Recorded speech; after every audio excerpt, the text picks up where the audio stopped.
భూ కబ్జా ఆరోపణలపై స్పందించిన మాజీ మంత్రి మల్లారెడ్డి, ఇది ప్రభుత్వ కక్ష సాధింపు చర్య కాదు.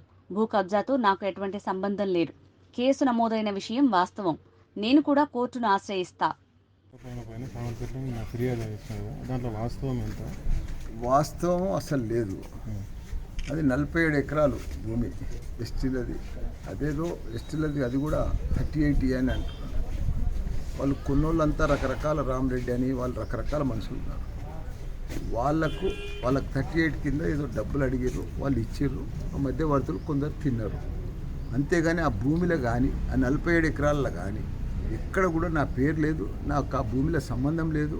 ఆ డీల్ తోటి కూడా నాకు సంబంధం లేదు. మీరే అది చేసారు. వాళ్ళు కోర్టుకు వెళ్ళి ఆర్డర్ తెచ్చి ఎఫ్ఐఆర్ బుక్ చేయమని తెచ్చారు. నేను కూడా ఇప్పుడు రాసిచ్చిన, నేను కూడా కోర్టుకు పోయి నాకు సంబంధం లేదని నేను కూడా కోర్టు. ఎలక్షన్ అయిన వెంబటే మీరు రాత్రి రిజిస్ట్రేషన్ చేసే ప్రయత్నం చేసినారు. అది కాదని అవాస్తవం అని చెప్తున్నా కదా. సరే, ప్రభుత్వ కక్ష ఏం లేదు, దీంట్లో కక్ష ఏం లేదు. ఏం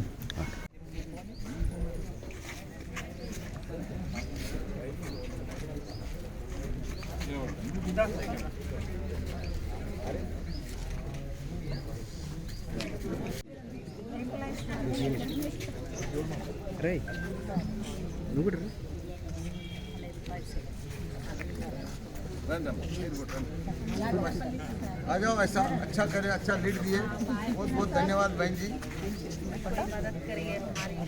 बरोबर करेगा। हमारा पीए का नंबर ले लो।